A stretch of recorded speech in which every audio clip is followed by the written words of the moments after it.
నీ పాదములకు వందనాలు చెల్లిస్తున్నాను తండ్రి. గడిచిన కాలం అంతే కూడా మీ సంకల్పంలోని కార్యములు చేయడానికి మాకు అనుగ్రహించినటువంటి తరుణములను బట్టి మీకు కృతజ్ఞతాస్తుతులు చెల్లిస్తూ ఉంటున్నాం. దైవమా, మరి ఈ సాయంకాల సమయం నందు మీ పిల్లలమైనటువంటి మేము మీ సన్నిధిలో చేరి మా కోసమే వ్రాయబడి ఉన్నటువంటి మహాసంగతులని తెలుసుకోవాలని ఆశపడుతూ ఉంటున్నాం. మా తండ్రి, లోక క్రైస్తవ్యమంతా ఈ దినములలో ఆచారాలు, సాంప్రదాయాలు, మనుషులు వారికి తోచినటువంటి వారి ఊహలలోని ఇష్టాలను నెరవేర్చడానికి ఆతురపడుతున్నటువంటి ఈ తరుణంలో నిజముగా మీ మనసులోని ఆలోచన ఏంటో, మీరు మా కోసమే వ్రాయించినటువంటి మాట ఏమిటో తెలుసుకోవాలని ఆశపడుతున్నటువంటి మాకు సహాయం అనుగ్రహించమని వేడుకుంటున్నాం తండ్రి. మంచి ఏకాగ్రతను, ఆలోచన, గ్రహింపు శక్తిని, పరిశుద్ధాత్మ యొక్క తోడును మా అందరికీ అనుగ్రహించమని మా రక్షకుడు, మా ప్రభువునైనటువంటి క్రీస్తు యేసు వారి శ్రేష్టమైన నామమున ప్రార్థించి వేడుకుంటున్నాం పరమ తండ్రి. చేరి వచ్చిన మీ అందరికీ ప్రభు నామమున వందనములు, శుభములు చేసుకుంటున్నాను. ఏ దినమున మనం ఆలోచించేటువంటి అంశము యేసు గిన్నెలో ఏముంది.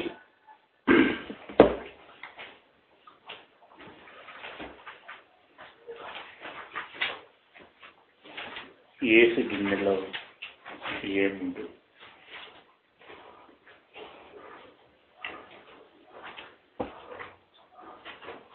ప్రియమైనటువంటి దేవుని పిల్లలారా,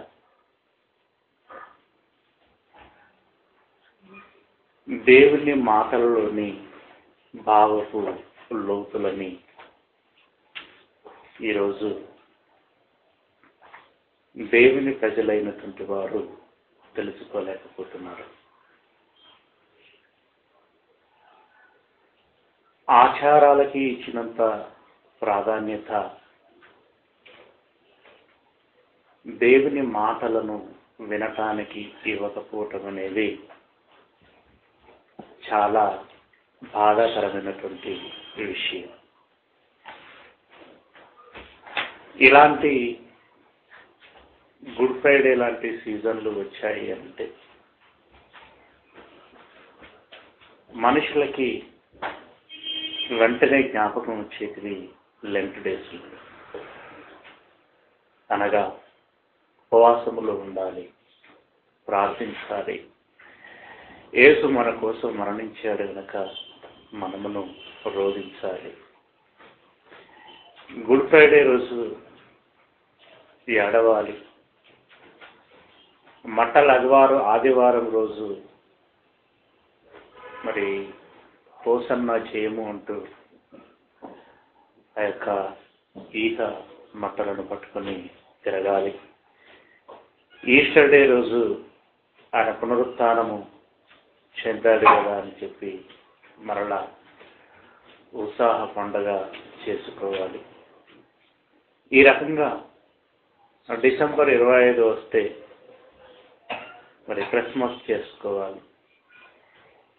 జనవరి 1 వస్తే మరి ప్రపంచమంతా పండగ చేసుకోవాలి అనేటువంటి దిన, మాస, సంవత్సర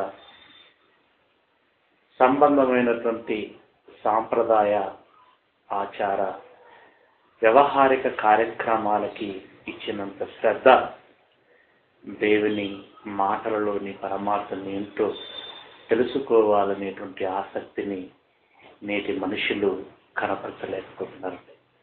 అది చాలా బాధాకరమైనటువంటి విషయం. ఆదివారం నాడు అలవాటుగా చర్చికి వెళుతున్నారు కాబట్టి దేవుని మాటలు విని దేవుని మహాజ్ఞానాన్ని నేర్చుకోవాలనేటువంటి సత్సంకల్పముతో వెలుసున్నటువంటి వారు ఎంతమంది అండి? ఆదివారం కనుక గుడికి వెళ్ళాలి. అందులో మీరు కొంతమందిని ఆలోచించండి. మామూలుగా కొన్ని ఆదివారాలు పోకపోయినా నడుస్తుంది, కానీ రొట్టె ఇచ్చేటప్పుడు మాత్రం తప్పకుండా ఆ పాత్రలో పాలు పంచుకోవటానికి వెళ్ళాలి. అంటే ఒక సెంటిమెంట్. రొట్టె ఆ పాత్రలో మనం పాలు పంచుకుంటే మనం పరిశుద్ధపరచబడతాము. అంటే ఇన్ని రోజులు పరిశుద్ధులు కాదా? అంటే మరలా పాపం చేశావా? రొట్టెలో పాలు పంచుకుంటే పరిశుద్ధపరచబడతాం. దేవుని ఆశీర్వాదము మన ఎడల ఉంటుంది అనేటువంటి భావనతో మరి ఈ రొట్టె, ద్రాక్షారసము తదితరమైనటువంటి కార్యక్రమాలని ఆచరిస్తున్నారే కానీ దేవుని యొక్క మాటల్లోని పరమార్థాన్ని తెలుసుకునేటువంటి ప్రయత్నం చేయకపోవటం అనేది చాలా విచారకరమైనటువంటి విషయం. ఇంత జరుగుతున్నప్పటికీ క్రైస్తవ్యం మేలుకోవటం లేదంటే అది భయంకరమైనటువంటి కోమా. అవునండి, నేటి క్రైస్తవ్యం కోమాలో ఉంది, ప్రమాదపు టంచులలో ఉంది. అందరిని ఉద్దేశించి కాకపోయినా కొన్ని చర్చల విషయంలో తప్పక బాధపడవలసినటువంటి విషయం. అప్పటికే వారు కోమాలో ఉన్నారు అనంటే ఇక కోలుకోకుండా ఆదివారం మరిన్ని డోసులు ఇచ్చి మేల్కొనకుండా చేస్తున్నారండి. ప్రియులారా, ఇది వాస్తవ సత్యం. కొన్ని మాటలను మనం ఆలోచించేటువంటి ప్రయత్నం చేస్తే అది ఎంతవరకు నిజము అనేటువంటి విషయం మనకు అర్థమవుతుంది. ప్రియులారా, ప్రభువు తాను బోధించిన 3.5 సంవత్సరాల జీవిత కాలంలో మాట్లాడినటువంటి అనేక మాటలలో ఎక్కువగా మాట్లాడినటువంటి మాటలలో ఒక మాట ఏంటంటే పరలోకము. పరలోకానికి సంబంధించినటువంటి సంగతులు చాలా చెప్తూ వచ్చాడు ప్రభువు. పరలోకములో మన కన్న తండ్రి ఉన్నాడని, ఆ పరలోకమునకు మనమందరమును వెళ్ళవలసి ఉన్నదని, మన వాస్తవ లోకం అదేనని, మన పౌరస్థితి అక్కడే ఉన్నదని, అందుకై మనమంతా సిద్ధపడాలి అని. ఇదిగో నేను పరలోకం వెలుచున్నాను, ఆ తండ్రి యొద్దకు వెలుచున్నాను, మరలా వచ్చి నేనుండేటువంటి ఆ పరలోకములో మీరును ఉండలాగున తీసుకొని పోతాను. అక్కడ మనకు శాశ్వతమైనటువంటి పట్టణం ఉంటుంది. అక్కడ జీవ జలములు ఉంటాయి, జీవవృక్ష ఫలములు ఉంటాయి.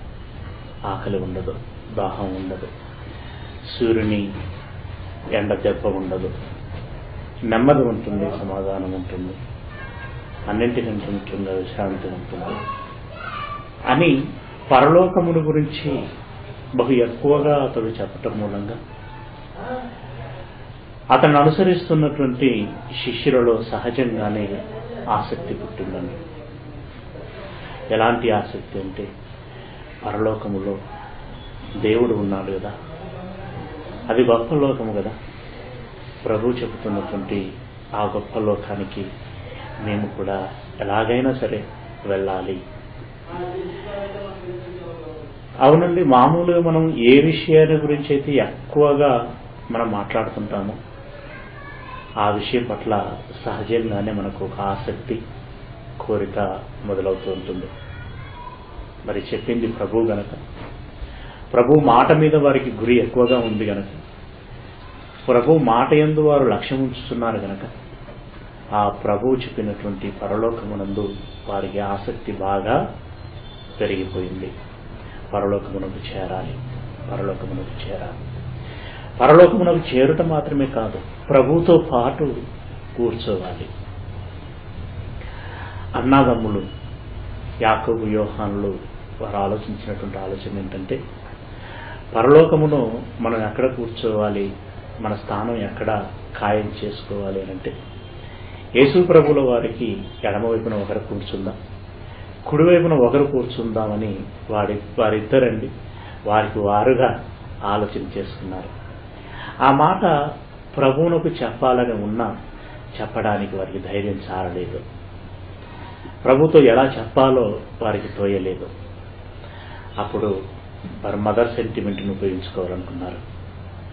వాళ్ళ అమ్మకు చెప్పి, అమ్మ మా ఆలోచన ఇది, ఎలాగైనా సరే మీరు ప్రభువుకి విన్నవిస్తే ప్రభు తప్పకుండా ఆమోదిస్తారు. అమ్మ మీరు వచ్చి ఈ మాటని మరి ప్రభువుల వారికి చెప్పరా అని అనగానే తల్లిగా తాను కూడా కరిగిపోయి, పిల్లలు కోరుతున్నారు పరలోకాన్ని కదా, ప్రభువుని అడుగుతాను అని చెప్పి తాను ప్రభు యొద్దకు వచ్చిందండి.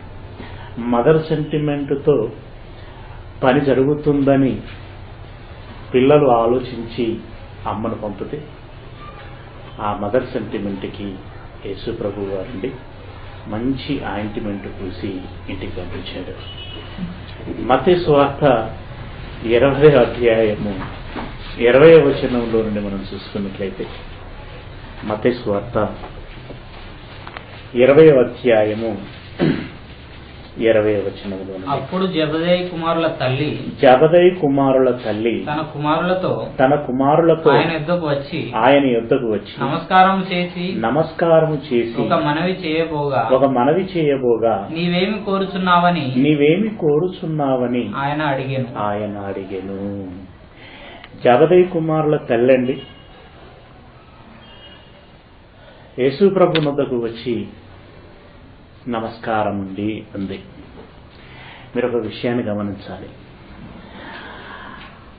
ఆమె అంతకు ముందు కానీ ఆ తదుపరి కానీ మరెప్పుడూ ప్రభు యొద్దకు వచ్చినట్లుగా మనకు కనబడదు. అలాంటి ఆమె ప్రభువునొద్దకు వచ్చి నమస్కరించి ఏదో మాట్లాడబోతున్నది. వెంటనే ప్రభు గమనించాడు. ఎన్నడీ రానటువంటి నీవు ఈరోజు వచ్చావంటే ఏదో పని మీదనే వచ్చి ఉంటావు. అమ్మ నీకేం కావాలి అన్నాడు. వెంటనే ఇంకా ఆగుతుందా ఆలస్యం చేయకుండా తన మనసులోని మాట చెప్తున్నది. ఏమని చెప్తున్నది? అందుకు ఆమె నీ రాజ్యమందు ఈ నా ఇద్దరు కుమారులలో ఒకడు నీ కుడివైపునను. ఏంటండి, భూమి మీద దేవునికి కోటాను కోట్ల మంది పిల్లలు కదా, అడుగుచున్నది పరలోకం. ఈ కోట్ల మందిలో తన ఇద్దరు పిల్లలే ఉన్నారా ప్రభువుకి ఇరుపార్శ్వంలో కూర్చోటానికి? ఆమె అడుగుచున్నదండి. ఎంత ధైర్యం ఆమెకి! అవునా? నా ఈ ఇద్దరు కుమారులలో ఒకడు నీ కుడివైపునను ఒకడు నీ ఎడమ వైపునను కూర్చుండ సెలవిమ్మని ఆయనతో అనేను. ఏంటండి, కిమ్మ తిరిగిపోతుంది దాన్ని ఆలోచిస్తే. ప్రభు అంతటి వాడిని పట్టుకొని నా ఇద్దరు కుమారులు పరలోకమునందు నీ ఎడమ పార్శ్వమున ఒకరు నీ కుడి పార్శ్వమున ఒకరు కూర్చుండ సెలవిమ్మని పిల్లల పక్షముగా తల్లి రికమెండేషన్ చేస్తున్నది. ఇది కార్పొరేటర్ సీట్ అనుకుందా, పోనీ ఢిల్లీ సీట్ అనుకుందా, ఐక్యరాజ్య సమితి సీట్ అనుకుందా? పరలోకం అండి, పరలోకము చేరటమే ఒక గగనమైతే, అవునా, ఆ పరలోకములో ప్రభువుకి ఇరుపార్శ్వములో కూర్చోవటం అనేది ఏంటది? మాటలు అడిగినంత తేలిక అండి పరలోకం చేరటం అనేది? పిల్లరా, అడగటం ఏంటండి? అడగటం ఎవరైనా అడగొచ్చు, అడగటం సులువు, కానీ దాన్ని అందిపుచ్చుకోవటం ఎంత కష్టమో తెలుసా అండి? మాటలు పలికినంత తేలిక కాదు పరలోకం చేరటం అనేది. కానీ ఒక విషయంలో మెచ్చుకోవచ్చండి ఆమెని. ఎందుకంటే మిగతా తల్లులతో పోలిస్తే ఆమె చాలా బెటర్. ఎందుకో తెలుసా? మిగతా తల్లులైతే ఈనాటి పిల్లల గురించి ఏమని ప్రార్థన చేస్తారో చెప్పండి. ఎవరైనా ఈ రోజులలో గుడికి వెళ్ళి అయ్యగారిని కలిసి, లేదా అయ్యగారి ఇంటికే వెళ్తే, లేదా అయ్యగారే మన ఇంటికి వస్తే మనం ఏమని చెప్పి ప్రార్థన చేయించుకుంటాం చెప్పండి? ఎవరైనా అయ్యా నేను నా పిల్లలు పరలోకము చేరుకునేటట్లుగా మా కోసం ప్రార్థన చేయండి అని అడిగేవారు మీకెక్కడైనా కనబడతారా? కనబడ్డారండి ఇప్పటివరకు ఎవరైనా? నేను నా పిల్లలు పరలోకము వెళ్ళేటట్లుగా మా కోసం ప్రార్థన చేయండి అని అడుగుతారా? లేదండి. భార్య భర్తలకి రేషన్ షాపుకు పంపిస్తూ సరుకుల లిస్టు రాసిస్తారు చూడండి, అలా అయ్యగారికి కోరికల చిట్టాను విన్నవించుకుంటూ ఉంటారు. పెద్దోడండి దుబాయ్లో ఉన్నాడు, వాడి కోసం మీరు ప్రార్థన చేయండి. చిన్నుడు డిగ్రీ ఫైనల్ ఇయర్లో ఉన్నాడు, వాడి కోసం ప్రార్థన చేయండి. అమ్మాయికి వచ్చే సంవత్సరం పెళ్లి చేయాలనుకుంటున్నామండి, మంచి సంబంధం దొరికేటట్లుగా ప్రార్థన చేయండి. ఓకే, మా ఆయన ఈ మధ్యలో అసలు చర్చికి రావటం లేదండి, కొంచెం ఆయన వచ్చేటట్టుగా ప్రార్థన చేయండి. నాకు కూడా ఎందుకో 4 రోజుల నుండి నలతగా ఉందండి, నా కోసము ఆరోగ్యం కోసం ప్రార్థన చేయండి. ఇలా వరస పెడతామే కానీ మేము పరలోకము చేరుకునేటట్లుగా మా కోసం ప్రార్థన చేయండి అడిగే తల్లులు ఎంతమందో చెప్పండి. వీళ్ళతో పోల్చుకుంటే ఆమె చాలా బెటర్ కదండి, చాలా బెటర్. కాకపోతే ప్రాబ్లం ఏంటంటే పరలోకం ఒకటి ఉందని తెలుసు ఆమెకి, పరలోకం వెళ్ళాలని తెలుసు, కానీ పరలోకం ఎలా వెళ్ళాలో తెలియదు. అది ప్రాబ్లం. అప్పుడు వెంటనే ప్రభు అంటున్నాడు చూడండి, ఏమంటున్నాడు? అందుకు యేసు మీరేమి అడుగుచున్నారో అది మీకు తెలియదు. ఇదేంటండి? ఆమె అడిగేది ఆమెకు తెలియదా? ఆమె అడుగుతున్నది ఏంటో ప్రభువుకు తెలియదా? ఆమె ఏమడిగింది? పరలోకం అడిగింది. తెలియకపోవటం ఏంటి? పరలోకం అని స్పష్టంగా అడిగింది కదా, నీ రాజ్యంలో నీ కుడివైపున నీ ఎడమ వైపున నా 2 కుమారులు ఉండేటట్లుగా చేర్చుకోండి అని చెప్పేసి అడిగింది కదా. ఆమె అడుగుతున్నది పరలోకమును గురించి అడుగుతున్నది. ఆమె పరలోకమునే అడుగుతున్నదని ప్రభువు కూడా అర్థమైంది. అయినా మీరేమడుగుతున్నారో మీకు తెలియదు అని అన్నాడు అనంటే, ప్రియులరా, ఆ పరలోకం చేరటం ఎలాగో మీకు తెలియదు అని ఆ ప్రభు మాటలలోని లోతుల అర్థం అది. పరలోకం అనేటువంటి పదం ప్రభువుకి తెలుసు, ఆమె అడుగుతున్నది అదే అని తెలుసు. కానీ పరలోకము కావాలని నువ్వు అడుగుతున్నావు కదా, అది అడిగితే ఇచ్చేది కాదు. అది విషయం అక్కడ. నువ్వేమడుగుతున్నావో నీకు తెలియదు అనంటే పరలోకం అనేది అడిగితే ఇచ్చేది కాదు. ఈ లోకమైతే అడగక ముందే ఇచ్చాడు తండ్రి కదా. ఈ లోకము అడగక ముందే ఇచ్చాడు. పరలోకం మాత్రము అడిగినా ఇచ్చేది కాదు. పరలోకం అండి, అది అడిగినా ఇచ్చేది కాదు. మీరేమడుగుతున్నారో మీకు తెలియదు అని చెబుతూ మరొక మాట అంటున్నాడండి, నేను త్రాగబోవు గిన్నెలోనిది మీరు త్రాగగలరా అని అన్నాడు. అంటే మీరేం అడుగుతున్నారో మీకు తెలియదు అని చెబుతూనే మరొక మాట ఏమంటున్నాడంటే, నేను త్రాగబోవు గిన్నెలోనిది మీరు త్రాగగలరా అనంటే, అటు పరలోకమునకు ఈ గిన్నెలో ఉన్నదానికి ఏదో సంబంధము ఉంది. పరలోకం చేరటానికి గిన్నెలోనిది త్రాగటానికి ఏదో సంబంధము ఉంది. ఇంతకీ ఆ గిన్నెలో ఏముంది? ఆ గిన్నెలో ఏముంది? నేను త్రాగేటువంటి ఈ గిన్నెలోనిది మీరు త్రాగగలరా అని అనగానే జబదయి కుమారులండి మేము త్రాగగలము అని అన్నారు. మేము త్రాగగలము అని అన్నారు.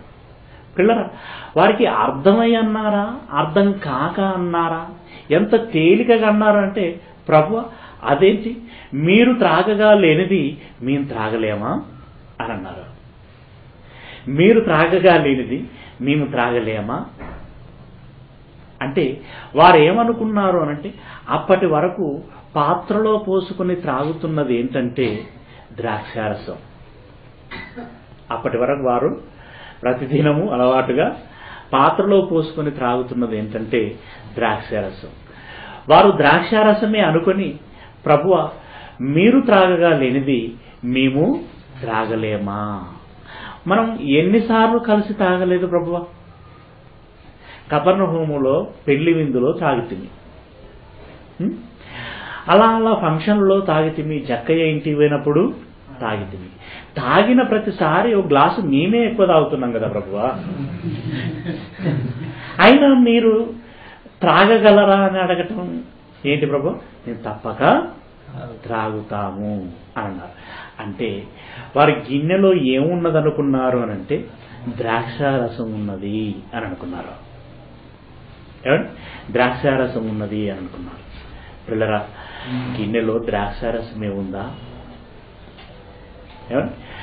అయితే వారి భవిష్యత్తుని ఎరిగినటువంటి ప్రభు వెంటనే ఏమన్నాడు అంటే, ఆయన మీరు నా గిన్నెలోనిది త్రాగుదురు, మీరు నా గిన్నెలోనిది త్రాగుదురు కానీ నా కుడివైపునను నా ఎడమవైపునను కూర్చుండనిచ్చుట నా వశమున లేదు. అది నా వశమున లేదు. నా తండ్రి చేత ఎవరికి సిద్ధపరచబడెనో వారికే అది దొరుకునని చెప్పాను. అంటే ఇక్కడ రెండు విషయాలు ప్రస్ఫుటంగా చెప్పేశాడండి ప్రభు. ఏంటి అనంటే, ఎదిగో నేను త్రాగబోయేటువంటి గిన్నెలోనిది త్రాగిన వాడే పరలోకం చేరతాడు. నెంబర్ 1 అది. నెంబర్ 2 ఏంటంటే, నా ఎడమ వైపున కానీ నా కుడి వైపున కానీ కూర్చోవటం అనేది దేవుడు తండ్రి ఎవరిని అంగీకరించి కూర్చోనిస్తాడో వారికి మాత్రమే ఆ అవకాశము దొరుకుతుంది. అది నా ఆధీనములో లేని విషయము అని అన్నాడు. నా ఆధీనములో లేని విషయము అని అన్నాడు. పిల్లరా, విషయం తేటగా అర్థమవుతుంది. తల్లి మారుమాట మాట్లాడలేదండి, మారుమాట మాట్లాడలేదు. ఆయన తల్లండి పిల్లల గురించి అడిగింది బాగుంది. వీరు నీ ఇరుపార్శ్వములో కూర్చుండే అవకాశం ఇవ్వు అని పిల్లల గురించి అడిగింది బాగుంది, కానీ మరి తన పరిస్థితి ఏంటండి? పిల్లలకు పరలోకం ఇమ్మని అడిగింది, మరి తన పరిస్థితి ఏంటి? తన గురించి అడగలేదండి, తన గురించి అడగలేదు. అంటే పిల్లలు పరలోకం వెళితే చాలు పిల్లలు పరలోకం వెళ్తే చాలు, నేను వెళ్తే ఏంటి వెళ్ళకపోతే ఏంటి అని అనుకున్నదా? అంటే ఇది ఒక ఫంక్షన్ పోయినట్లుగా అనుకున్నదేమో. ఫంక్షన్ పోయేటప్పుడు అండి ఎప్పుడన్నా యజమాని చిన్న కుమారుని పిలిచి, సరే పలానా ఫంక్షన్కి వెళ్ళరా అన్నప్పుడు, డాడీ అందరం వెళ్దాం ఏంది అని అంటే, అందరం వెళ్ళాల్సినటువంటి అవసరం లేదురా, ఇది కానుక తీసుకెళ్ళి వారికి ఇచ్చి భోజనం చేసి రారమణ కుటుంబం తరఫున అని అంటారు. అంటే కొన్ని ఫంక్షన్లకి కుటుంబం తరఫున ఒకరు వెళితే ఆ కుటుంబం యొక్క హాజరు అక్కడ నమోదైనట్లే. అదే అంటే ఒక ఫంక్షన్కి ఒక కుటుంబం తరఫున ఒక వ్యక్తి వెళితే చాలు అనుకున్నట్లుగా మరి జబదయి కుమారుల తల్లి అనుకున్నదా? పిల్లల గురించి అడిగిందే కానీ తనను గురించి అడగలేదంటే, అంటే తాను వెళ్ళకపోయినా పర్వాలేదనుకున్నదా, లేదంటే ఈ పిల్లలు వెళితే చాలు అని అనుకున్నదా? చాలు అని అనుకున్నదా? అప్పుడప్పుడు కొంతమంది కుటుంబాలు ఏం చేస్తూ ఉంటారంటే, ఇంటిలో ఉన్నటువంటి ఒక పెద్ద కుమారుణ్ణో చిన్న కుమారుణ్ణో దేవునికి అంకితము చేస్తున్నామని, నువ్వు దేవుని సేవలో ఉండరా అని చెప్పి వదిలిపెడతారు. ఇక వారు మాత్రం చర్చికి రారు, దైవ కార్యక్రమాలలో పంచుకోరు. ఏంటంటే మీరు చర్చికి రావటం లేదు, మరి మన దగ్గరే మొన్న ప్రోగ్రాం జరిగింది అంత పెద్దది, దాంట్లో కూడా మీరు కనిపించలేదు అని అంటే వారి నోట ఎలాంటి పలుకులు వస్తాయో తెలుసాను. అంటే మా పెద్దోనండి దేవుని సేవకు వదిలిపెట్టారు. ఏం చేశారట? దేవుని సేవకు వదిలిపెట్టారట. అంటే దేవుని పోల్యాగను దేవునికి వదిలిపెట్టినట్టుగా పెద్దోన్ని దేవుని సేవకు వదిలిపెట్టా. ఇక వాడు చేస్తున్నాడు కదండి, మా కుటుంబం తరఫున ఒకడు చేస్తున్నాడు, ఇక మేము రాకపోయినా పర్వాలేదు అనేటువంటి నిబ్బరంలో వీళ్ళు ఉన్నారండి. అతడు సేవ చేస్తే అతడు పరలోకం వెళ్తాడు, నీవు సేవ చేస్తే నీవు పరలోకం వెళ్తావు. అతడు చేస్తున్నాడు కదా అని నువ్వు ఇంటిలోనే ఉంటే కాదు కదండి. పని చేసిన వాడికే పరలోకం, పని చేసిన వాడికే పరలోకం. మరి అతడు చేస్తున్నాడని అతని పేరు చెప్పుకొని నువ్వు ఇంట గడిపితే ఎలా? రేపొద్దున లెక్క అడిగినప్పుడు నువ్వు అతని పేరు చెప్పావనుకోండి, షట, వాడికి జన్మనిచ్చాను, వాడికి బ్రతుకునిచ్చాను, వాడికి దేహమునిచ్చాను, బ్రతకడానికి కావలసిన వాటిని అన్నిటినీ ఇచ్చాను, వాడి లెక్క తీర్చుకోవడానికి వాడు పని చేశాడు. మరి నీ జన్మకి, నీ బ్రతుకుకి, నీ దేహానికి, నీకు ఇచ్చిన ప్రకృతికి నీ లెక్కేది? ఎవరి లెక్క వారిదే, ఎవరి లెక్క వారిదే. ఇంకా ఆ మాటకు వస్తే వాడి లెక్కే వాడికి ఇంకా నా బకాయి ఉంటాడు, అవునా? వాడి లెక్క తెలిస్తేనే నా బకాయి పడతాడు. నువ్వు వాడి పేరు చెప్పుకుని నేను పరలోకం వెళతానని నువ్వు ఆశపడితే ఎలా? లేదు. జబదయి కుమారుల తల్లి అంతగా ఆలోచించలేదనుకుంటాను. పిల్లల గురించి అడిగింది, తనను గురించి మరిచింది. ప్రభు మాత్రం తాను అడిగినటువంటి దానికి సూటిగా సమాధానం చెప్పాడు. పాత్రలోని తాగిన వాడే పరలోకం వెళతాడు. నా ఇరుపార్శ్వములో కూర్చోనించటం అనేది నా ఆధీనంలో లేదు. అది ఎవరి వశంలో ఉంది? నా తండ్రి వశములో ఉంది. అది ఆయన ఎవరికి ఇవ్వటానికి ఇష్టపడతాడో వారికి మాత్రమే ఇస్తాడు అని చెప్పాడు. పిల్లరా, మెట్టుకి ఇక్కడ మనకు అర్థమైనటువంటి విషయం ఏంటంటే, యేసయ్య గిన్నెలో ఏముందో అది త్రాగిన వాడు మాత్రమే పరలోకం వెళుతాడు. ఇంతకీ యేసయ్య గిన్నెలో ఏముంది? అది మనకు తెలవాలి, అది మనకు తెలవాలి. అంటే వాళ్ళన్నీ మాట ఇచ్చేశారు, మేము తాగుతామని. ఒకవేళ అందులో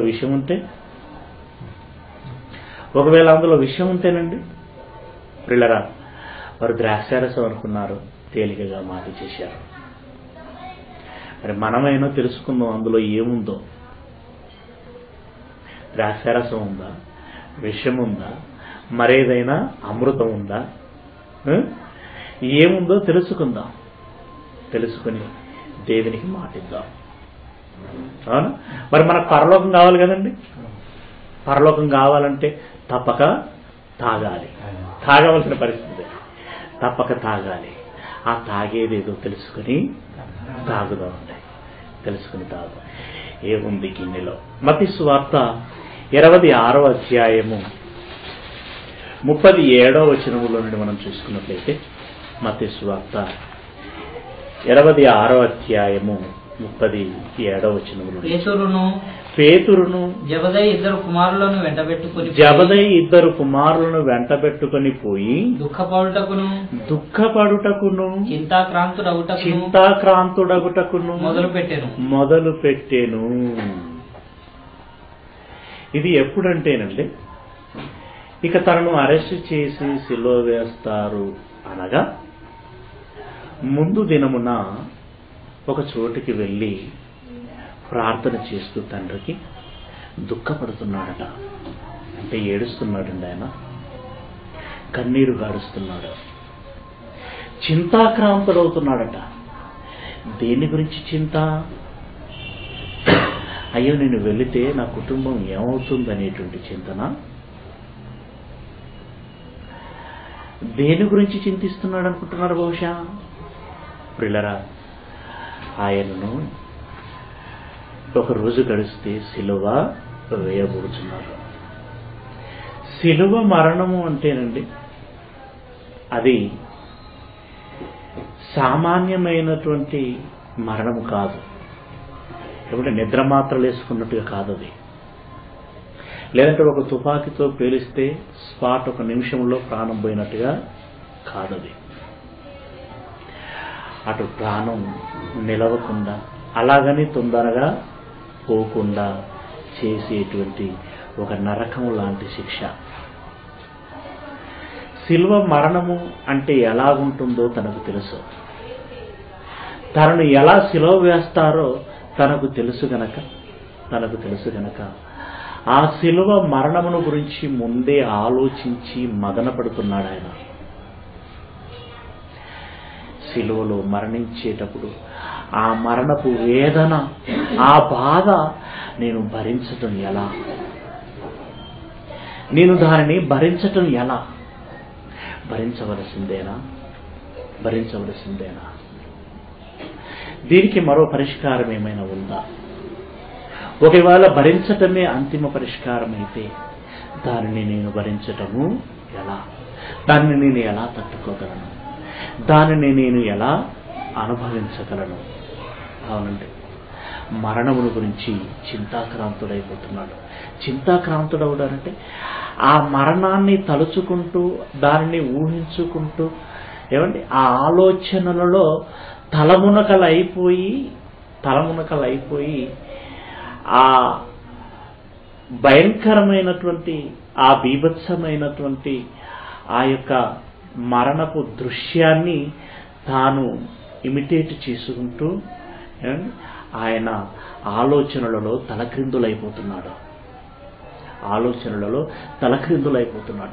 చింతాక్రాంతుడు దుఃఖిస్తూ చింతాక్రాంతుడయ్యాడు. తర్వాత అప్పుడు యేసు మరణమగునంతగా 17వ వచనం 38వ వచనంలో మరణమగునంతగా అంటే ఏమవ్వబోతున్నాడని తనకు తెలుస్తున్నది అంటే అంటున్నాడు చూడండి, మరణమగునంతగా నా ప్రాణము బహు దుఃఖములో మునిగి ఉన్నది. మరణమవుతానని నా ప్రాణం దుఃఖములో మునిగి ఉన్నది. మరణమవుతానని దుఃఖిస్తున్నాడట. నేను చావబోతున్నాను, నన్ను చంపబోతున్నారు, నన్ను చంపుతారు. మామూలుగా చంపరు వాళ్ళు, సిలువ వేసి చంపుతారు. చంపే సైనికులకండి మనస్సు ఉండదు. చంపే సైనికులకండి ఏమండి వారికి మానవత్వం ఉండదు. వారు క్రూరులు, వారు మృగాల లాంటి వాళ్ళు, వారి రాక్షస మనస్సు వాళ్ళది. వారు సిలువ వేసి చంపుతారు, అతి క్రూరంగా చంపుతారు.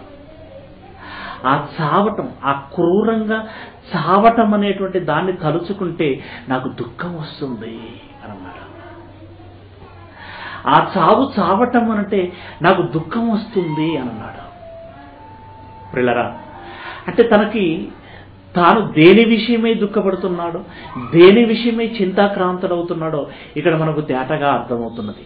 నా ప్రాణము మరణమవునంతగా దుఃఖములో మునిగి ఉన్నది అనని 39వ వచనములో దేవునికి నివేదన చేసుకుంటున్నాడు. ఏమని? నా తండ్రి సాధ్యమైతే ఈ గిన్నె నా యొద్ద నుండి తొలగిపోనిమ్ము. ఏ గిన్నె? జబదయి కుమారులతో చెప్పాడు చూడు, నేను త్రాగబోయేటువంటి గిన్నెలోనిది మీరు త్రాగగలరా అని అన్నాడు చూడండి. ఆ గిన్నెను ఇప్పుడు ఏం చేయమంటున్నాడు దేవునితో? సాధ్యమైతే తండ్రి నా యొద్ద నుండి తొలగిపోనిమ్ము. అంతకుముందు ఏమాలోచించాడు? ప్రియులారా, నా ప్రాణము మరణమవునంతగా బహు దుఃఖముతో మునిగి ఉన్నది అనంటూ, తండ్రి సాధ్యమైతే ఈ గిన్నెను నా యుద్ధ నుండి తొలగించుము. నా ప్రాణము మరణమగున్నంతగా బహు దుఃఖములో మునిగి ఉన్నది, బహు దుఃఖముతో మునిగి ఉన్నది. మరణమగున్నంతగా నా హృదయము బహు దుఃఖముతో మునిగి ఉన్నది. తండ్రి సాధ్యమైతే ఈ గిన్నెను నా యుద్ధ నుండి తొలగించుము, తొలగిపోనిమ్ము అని అంటున్నాడంటే జాగ్రత్తగా ఆలోచించండి ప్రియులారా.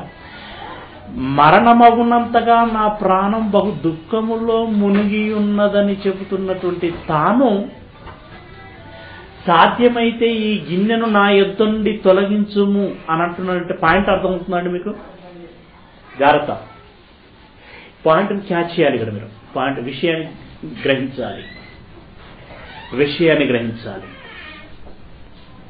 ఏమంటున్నాడు? ముందు ఏమన్నాడు? మరణమగునంతగా నా ప్రాణము బహు దుఃఖములో మునిగి ఉన్నది అని చెబుతూ, తండ్రి సాధ్యమైతే ఈ గిన్నెను నా యొద్ద నుండి తొలగించుము అంటే ఇప్పుడు ఈ గిన్నెలో ఏమున్నదన్నమాట? తనను చంపేది ఉంది. ఈ గిన్నెలో నుండి తనను చంపేది ఉంది, తన ప్రాణమును తీసేది ఉన్నది. అవును, ఈ గిన్నెలో యేసు ప్రభుల వారి ప్రాణమును తీసేది ఉంది. దేహమునకు ప్రాణమేది? రక్తం. అంటే ఈ గిన్నెలో ఏముందన్నమాట? యేసు రక్తమును తీసేది ఉంది. యేసు రక్తమును తీసేది ఉందండి. యేసు రక్తమును తీసేది ఉంది. పిల్లలు, మరి యేసు రక్తమును ఎలా తీశారో మీకు తెలుసు కదండి. యేసు రక్తమును ఎలా తీశారండి? విచారణకు తీసుకెళ్ళిన తర్వాత విచారణ పూర్తయిపోయి పిలాతు శిలువ వేయుటకి సెలవివ్వగానే అది మొదలుకొని కొరడాలు తీసుకొని కొట్టని దెబ్బ కొడుతున్నారండి. ఆ దెబ్బలకి ఏమైపోతున్నదంటే తన చర్మం అంతా చిట్లిపోతున్నది. దెబ్బకో వాత, చర్మం చిట్లిపోతున్నది. చిట్లిపోయిన ప్రతి చోట నుండి రక్తం ఏమవుతున్నది? కారుతున్నది. దేహమునకు ప్రాణం రక్తం, ప్రాణమైన రక్తం కారుతున్నది. పిల్లరా, ఆ తర్వాత తలపై ముళ్ళ కిరీటం, పూల కిరీటం కాదు, ముళ్ళ కిరీటం. అంటే దానికి ఎలాగుంటుందండి? గుచ్చుకునేటువంటి మేకుల లాంటివి ఉంటాయి. దాన్ని పెట్టి సుత్తెతో ఒక దెబ్బ వేస్తే తలకి దిగిపోయింది. మీకు తెలుసు, రక్తము అన్ని అవయవాలకెల్లా మెదడు ఎక్కువగా వినియోగించుకుంటుందని రక్తాన్ని. అవునా? అలా ఇప్పుడు తల చుట్టూ రంధ్రాలు పడ్డాయి అనంటే ఇప్పుడు మెదడు నుండి ఏమవుతుందన్నమాట? రక్త స్రావము అవుతూ ఉంటుంది. పిల్లల, ఒక్కొక్క రక్తపు బొట్టు ఒంటిలో నుండి బయటికి వస్తుందంటే ప్రాణం ఏమవుతుందన్నమాట? మెల్లిమెల్లిగా బయటికి వచ్చేస్తున్నది. అంతటితో ఆగారా? బరువైనటువంటి శిలువని భుజం మీద పెట్టారు. చూడండి, దెబ్బలకి రక్తం కారుచున్నది, ముళ్ళ కిరీటానికి రక్తము కారుతున్నది. ఒకవైపు రక్తం కారుచున్నది, మరోవైపు శిలువని భుజం మీద పెట్టారు. రక్తం కారుచున్నదంటే మీరు ఆలోచించండి ప్రియులారా, మీ బాడీలో నుండి రక్తము ఖాళీ అయిపోతున్నది అనుకోండి, అంటే రక్తం కారిపోతున్నది అనుకోండి, మీ ప్రాణం ఎలాగుంటుంది? బలంగా ఉంటుందా? బలహీనమైపోతూ ఉంటుంది. శక్తి ఊడిగిపోతుంది. అవునా? కళ్ళు బయర్లు గమ్ముతా ఉంటాయి. నీరసం ఆవహిస్తుంది కదా, నీరసం ఆవహిస్తుంది. అలాంటి పరిస్థితుల్లో నుండి శిలువ భుజమున మీద పెట్టారు. ఇక ఎక్కువ గొలుగుత కొండ అంటున్నారు. ప్రాక్టికల్గా ఎలాగుంటుందండి? కష్టతరమైనటువంటి విషయం అది, కష్టసాధ్యమైనటువంటి విషయం అది. తప్పదు, భుజం మీద వేసుకున్నాడు, అడుగులో అడుగు వేస్తూ నడుస్తున్నాడు. నీరసం ఆవహించిన ప్రతిసారి కూలిపోతున్నాడండి ఆయన. నడుస్తున్నా కూడా వీరు కసితీర దెబ్బలు కొడుతూనే ఉన్నారు. వాతల మీద వాతలు పడుతూనే ఉన్నాయండి, వాతల మీద వాతలు పడుతూనే ఉన్నాయి. ఆ వాతల గుర్తులు ఇదిగో ఇలా ఉన్నాయని చెప్పడానికి వీల్లేదు.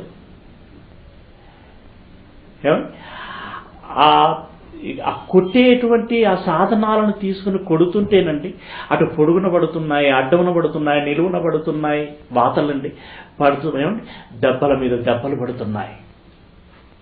వాటిని భరిస్తూనే దీన్ని మోస్తున్నాడు. నీరసం వచ్చిన ప్రతిసారి కూలిపోతున్నాడు.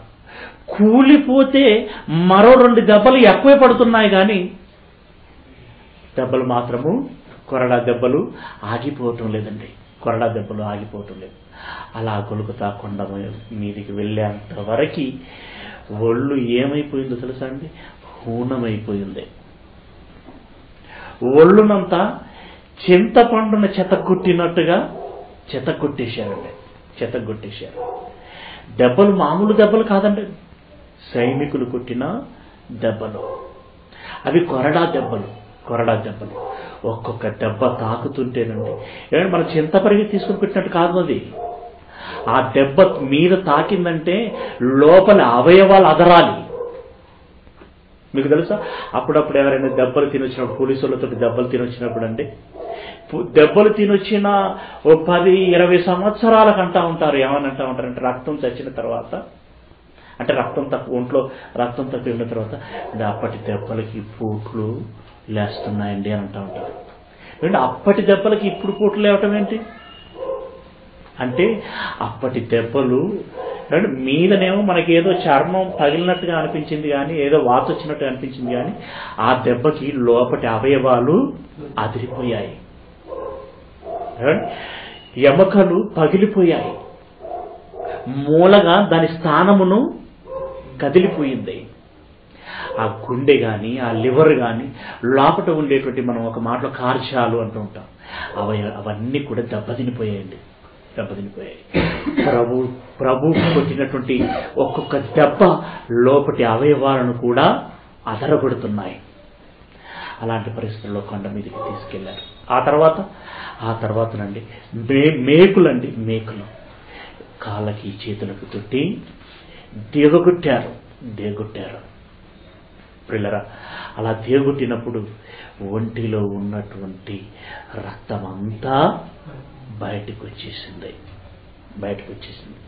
అంటే ఇప్పుడు ఈ ముళ్ళ కిరీటము వేసినది మొదలుకొని కొరడా దెబ్బలు, ఆ మేకులు దేగుచ్చటం, ఇదంతా కూడా జరుగుతున్నటువంటి క్రమంలో ఏమైపోతున్నది?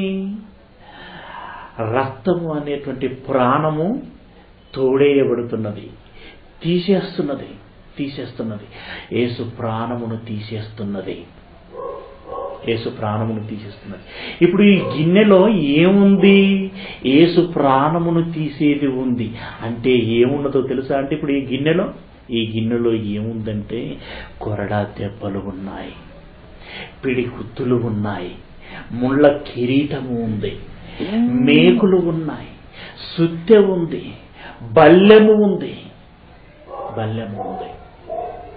వీటినన్నిటినీ ఆయన దిగమింగాడు, వీటినన్నిటినీ అనుభవించాడు. వాటినన్నింటినీ అనుభవించి తన ప్రాణమును ఇచ్చాడు. అంటే ఇప్పుడు ఈ గిన్నెలో ఏముంది అంటే తన ప్రాణమును తీసేది ఉంది.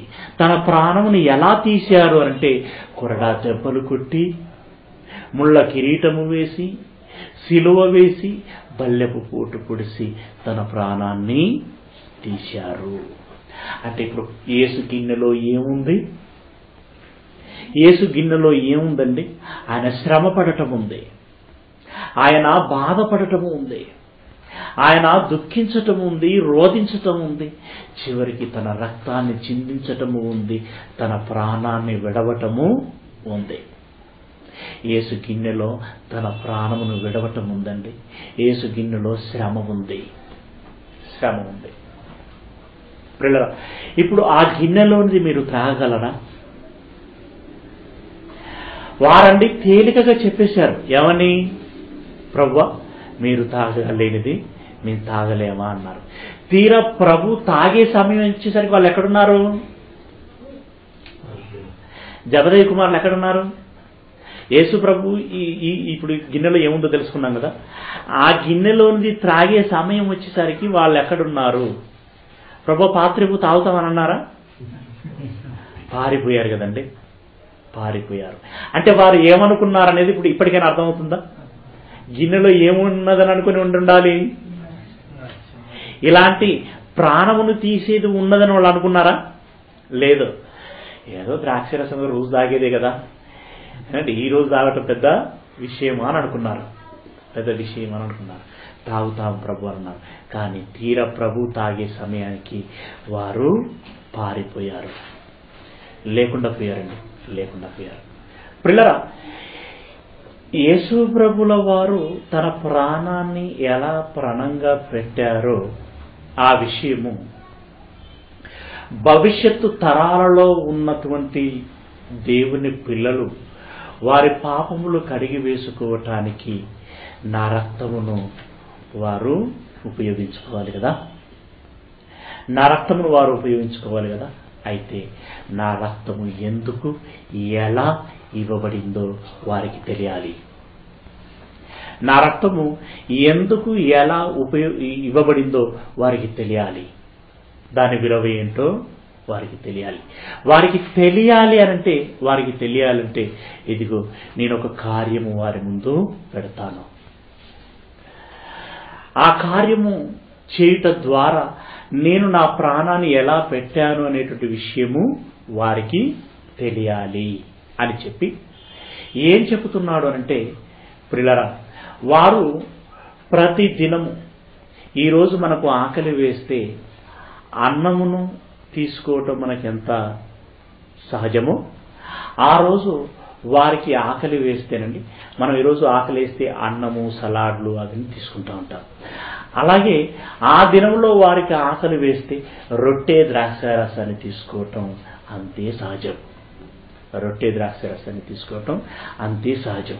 అయితే ప్రభు ఏం ఆలోచించాడు అంటే, వీరు ఆహారపు బల్ల యొద్దకు వెళుతున్న ప్రతిసారి ఇదిగో నేను ఎవరి కోసం, ఎందుకు, ఎలా నా ప్రాణాన్ని పెట్టానో వారికి తెలియాలి అని అనుకున్నాడు. అనుకున్న ప్రభు ఏం చెప్పాడు అంటే, ఇదిగో భోజన బల్ల యొద్ద కూర్చున్నప్పుడు ఇదిగో అక్కడ ఉన్నటువంటి ఆ రొట్టెను ద్రాక్షారసాన్ని చూపిస్తూ చెబుతున్నటువంటి మాట. అదే అధ్యాయం 26వ అధ్యాయము 26వ వచనములో నుండి మనం చూసుకున్నట్లయితే, వారు భోజనము చేయుచుండగా యేసు ప్రభు ఒక రొట్టెను పట్టుకొని దానిని ఆశీర్వదించి విరిచి తన శిష్యులకి ఇచ్చి, మీరు దీనిని తీసుకొని తినుడి, ఇది నా శరీరము అని చెప్పాను. రొట్టెని ఇచ్చి ఏమని చెబుతున్నాడండి? ఇది నా శరీరము అని చెప్పాను. ప్రియులారా, ఇప్పుడు ఆదివారము లేదా నెలకు ఒకసారి లేదా సంవత్సరానికి పండగ నాడో రొట్టెని తీసుకుంటున్నారు చాలా మంది. అవునా? రొట్టెని తీసుకునేటప్పుడు ఏమని ఆలోచించి తీసుకుంటున్నారండి? ఏమని ఆలోచించి తీసుకుంటున్నారు? ఈరోజు ప్రభు బల్ల ఉంటుంది గనక మనం వెళ్ళాలి అని అనుకుంటున్నారు. ఆ రోజు తప్పక హాజరవ్వాలి అని హాజరవుతున్నారండి. ఆ రోజు తప్పక హాజరవ్వాలని హాజరవుతున్నారు. అది ఇవ్వటానికి ఒక అర్హత ఉండాలి, పుచ్చుకోవటానికి ఒక అర్హత ఉండాలి అని ఒక ఆలోచనను క్రోడీకరించుకొని, అవును, రొట్టె తన యొద్దకు వచ్చినప్పుడు అండి దాన్ని విరిచి తీసుకుంటున్నారు. చాలా మంది రొట్టెను విరిచి ఓ టాబ్లెట్ మింగినట్టుగా మింగేస్తారండి సులభంగా. అలాగే ద్రాక్షారసమును తీసుకున్నప్పుడు కూడా తన యుద్ధకు వచ్చినటువంటి పాత్రను తీసుకుని గుట్టుకున్న మింగేస్తారు. పిల్లల బయటికి తాగి వచ్చిన తర్వాత బయటికి వచ్చిన వీరి యొక్క కామెంటరీ ఎలాగుంటుందో మీరు ఎప్పుడైనా గమనించారా? వీరి యొక్క కామెంటరీ ఎలాగుంటుందో మీరు గమనించారండి. రొట్టె అండి తీయగా లేదు కదా, అంటే చక్కెర వేయలేదేమో, అంటే రొట్టె వీళ్ళకు తీయగా ఉండాలా? అంటే మీరు ఏం ఆలోచించారు? తినే ఆహార పదార్థం అన్నట్టుగా ఆలోచించారే తప్పితే ఇది యేసు దేహం అని ఆలోచించలేదండి. అలాగే ద్రాక్షారసం గురించి కామెంటరీ చేస్తూ ఉంటారు. మంది ఎక్కువ నీళ్ళని అయ్యగారు నీళ్ళు ఎక్కువ పోసినట్టున్నాడు. చప్పగా ఉంది కదండి, మరి చప్పగా ఉంది. అయినా మరి ఏంటండి, మరీ చిన్న పాత్రలు పెట్టారు, అంత చిన్న పాత్రలు. అంటే వీరి ఆలోచన ఏంటి? రక్తము అని కాదు, ఏదో జ్యూస్ తాగుతున్నామని ఫీల్ అవుతున్నారు. మరి జ్యూస్ తాగేటప్పుడు ఎవరైనా జ్యూసే తాగుతున్నాం అనుకుంటే ఏమనుకుంటారు? గింత కటోరలలో ఇస్తే ఏమనిపిస్తుంది? జ్యూస్ తాగుతున్నప్పుడు పెద్ద పెద్ద గ్లాసులు అయితే తాగినట్టుగా ఉంటుంది. కానీ మరీ చిన్నవి పెడుతున్నారు, అందులో పల్లచగా చేసి పోస్తున్నారు అని అనుకుంటున్నారంటే వీళ్ళ మైండ్ అంతా ఇప్పుడు దాని ఏమనుంది వాళ్ళ ఆలోచనలలో? ఇది రొట్టె, ఇది జ్యూస్. ప్రియులారా, వీరు ఆలోచించేటువంటి ఆలోచన అంతట్లో కూడా ప్రభు యొక్క మరణ పరమార్థము వీరికి అర్థం కాలేదండి. అలాగే ఈ రొట్టెల గురించి అయితేనేమి, ద్రాక్షారసముల గురించి అయితేనేమి, ప్రభు పలికినటువంటి మాటలలోని భావపు లోతులు వీరికి అర్థము కాలేదు. ఎంతసేపు మన పితరులు తీసుకున్నారు ఆ రొట్టెను, యేసయ్య తీసుకోమన్నాడు, అపోస్తలులు ఆచరించారు, మన పితరులు ఆచరించారు, మనము ఆచరించాలి అని ఆచారములో ఒక భాగంగా వీళ్ళు ఆచరిస్తూ వస్తున్నారే తప్పితే ఈ రొట్టె ద్రాక్షారసముల యొక్క పరమార్థం ఏంటో వారికి అర్థం కాలేదు. అందుకే ప్రభు ఒక మాట అన్నాడండి. మార్కు సువార్త 7వ అధ్యాయము 7వ వచనములో నుండి మనం చూస్తే, మార్కు సువార్త 7వ అధ్యాయము వారు మానవులు కల్పించిన 7వ అధ్యాయము 7వ వచనము వారు మానవులు కల్పించిన పద్ధతులు దైవోపదేశములని బోధించుచున్నారు. ఏమంటే ప్రభువు బల్ల యొద్దకు వచ్చినప్పుడు ఇదిగో ఇది నా దేహము, ఇదిగో ఇది నా రక్తము అని అనుకుని తీసుకోండి అని చెప్పాడు. అవును.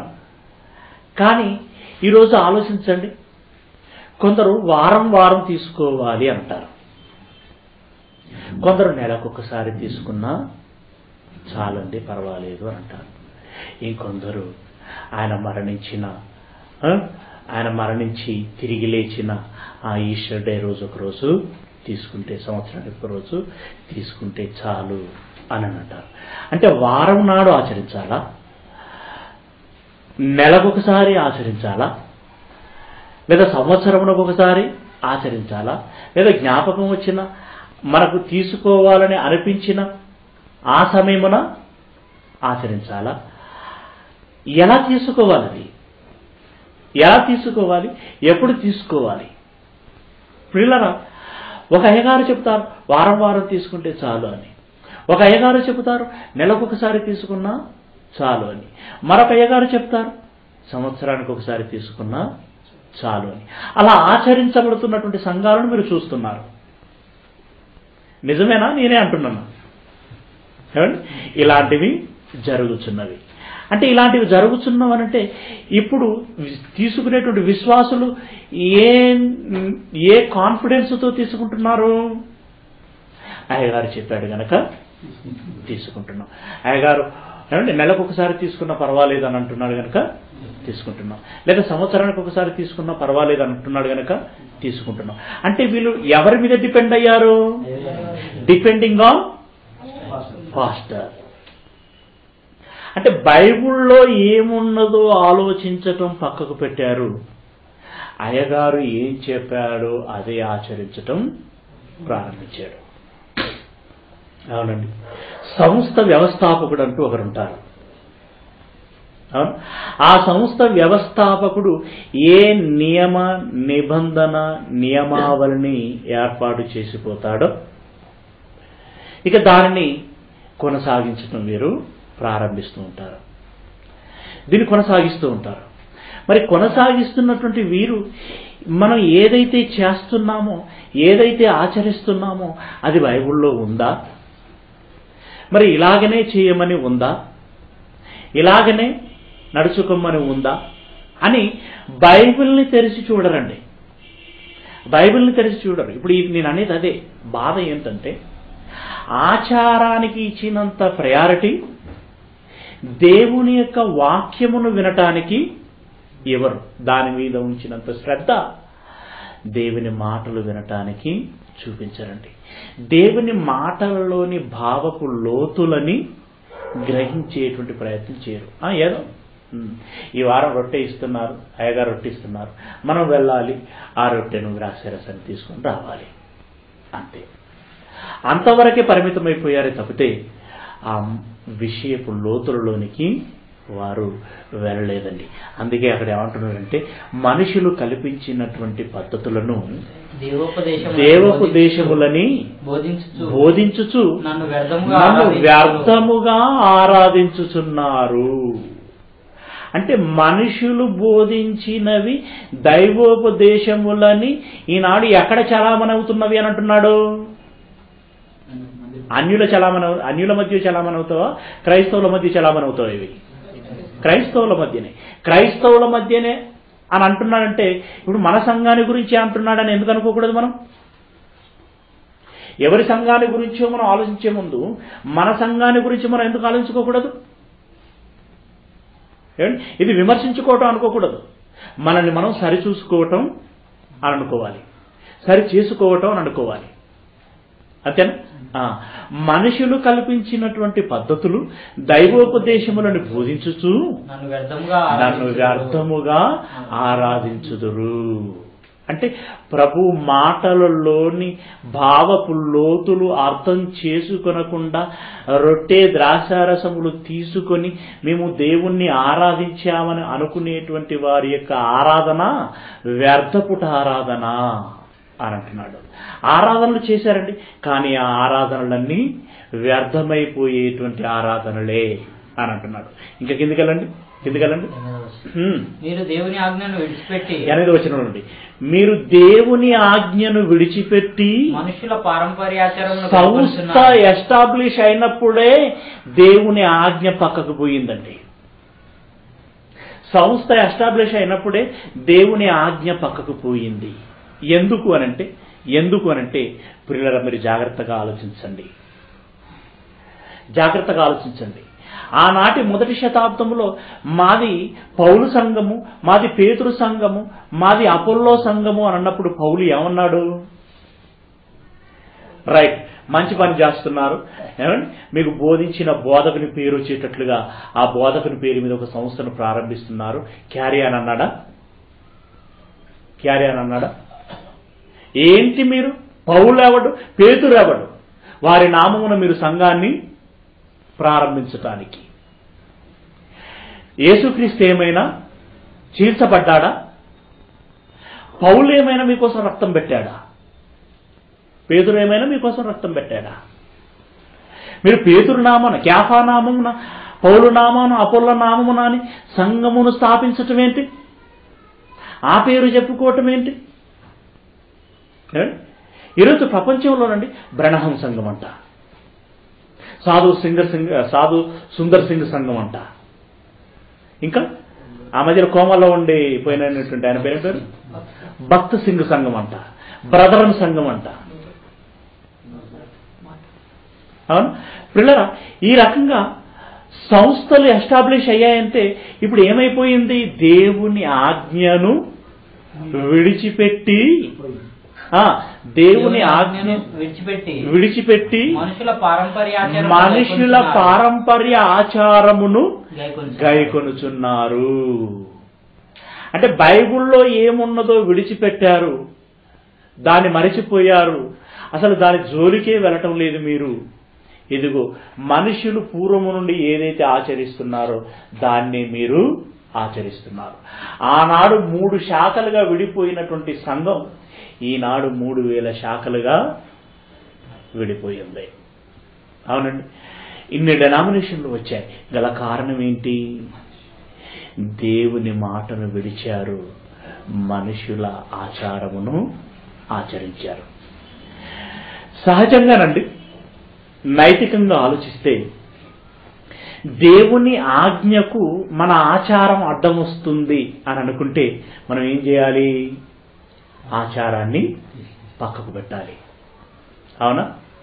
కానీ విషయం ఎంతవరకు బరి తెగించింది అనంటే ఇదిగో ఆచారములకు దేవుని ఆజ్ఞలు అడ్డొస్తున్నాయని వీరేం చేస్తున్నారట? దేవుని ఆజ్ఞనే పక్కకు పెడుతున్నారట. ఎంత ఘోరం అండి, ఎంత ఘోరం అండి!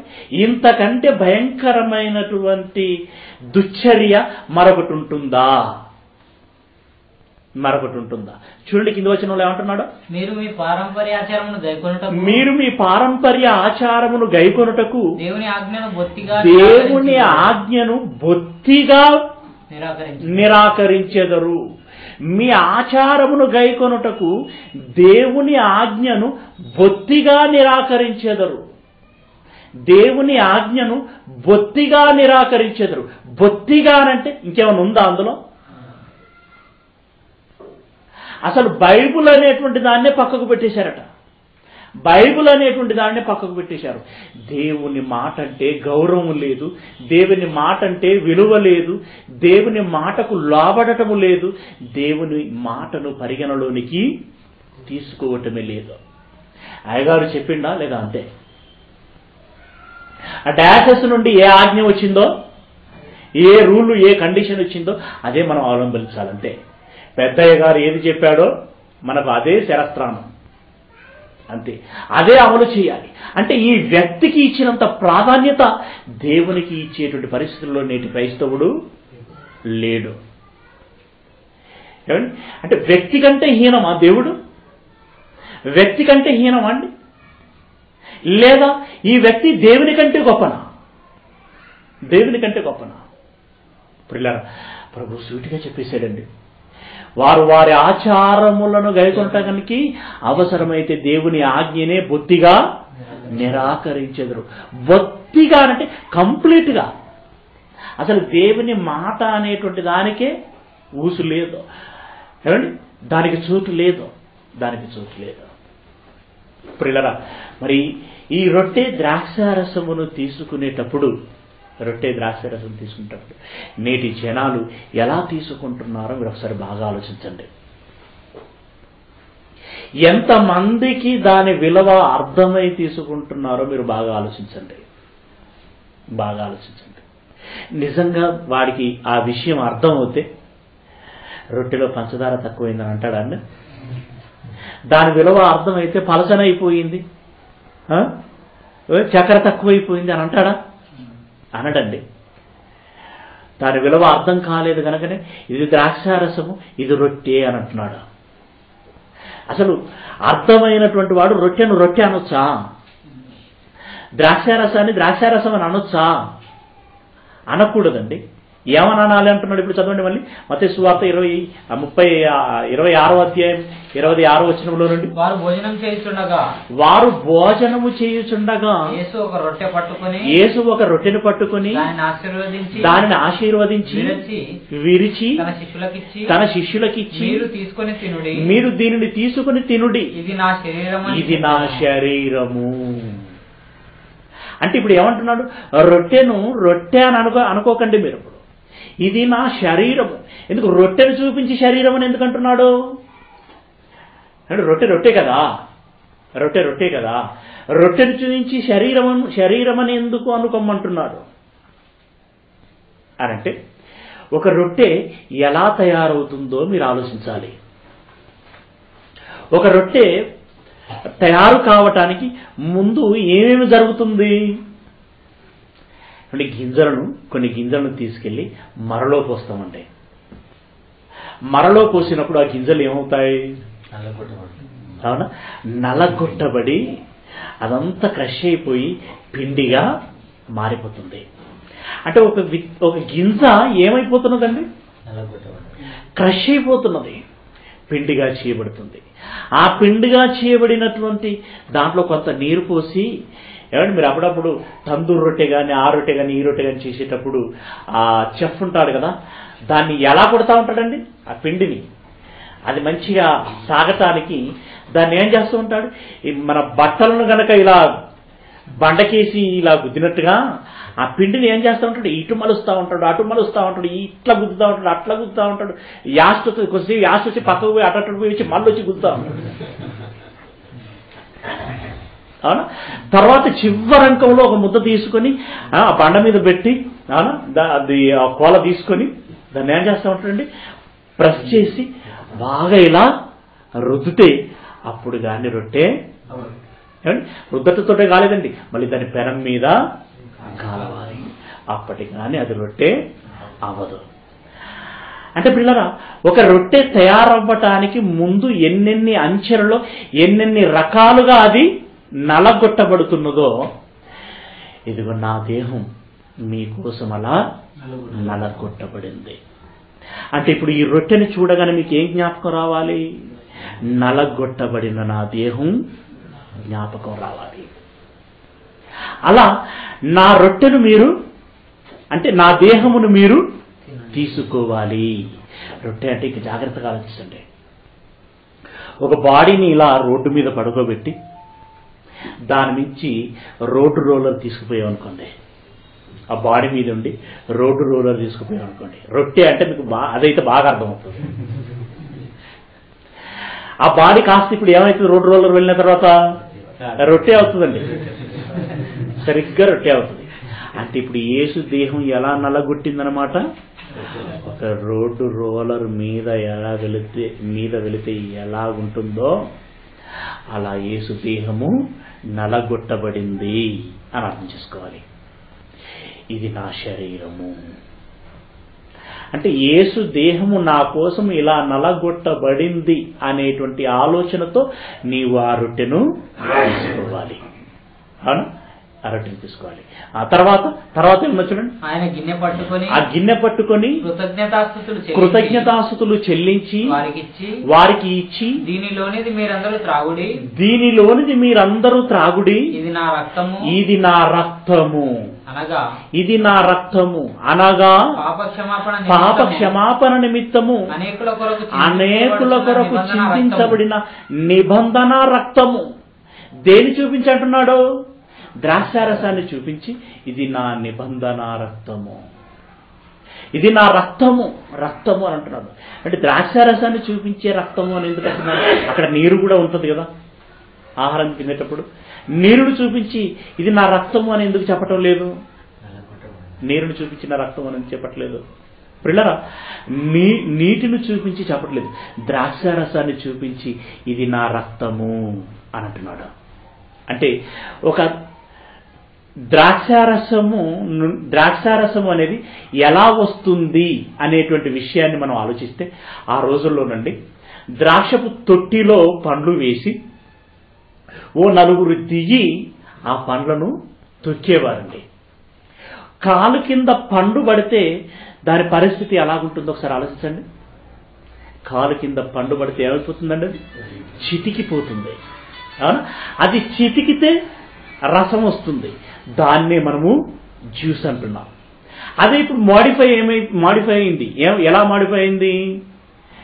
ఆ ద్రాక్ష తొట్టి కాస్త ఏమండి మిక్సీగా మారిపోయింది. ఇప్పుడంటే మిక్సీలో కొన్ని పండ్లు వేసి మూత పెట్టి ప్లగ్ పెట్టి స్విచ్ ఆన్ చేసామనుకోండి, గిర్రు అంటుంది ఒకటేసారి. అంతే. స్విచ్ ఆఫ్ చేసి ఓపెన్ చేసి చూసామనుకోండి, పండు మనకు కనబడదుగా. ఆ పండు ఏమైపోయిందండి?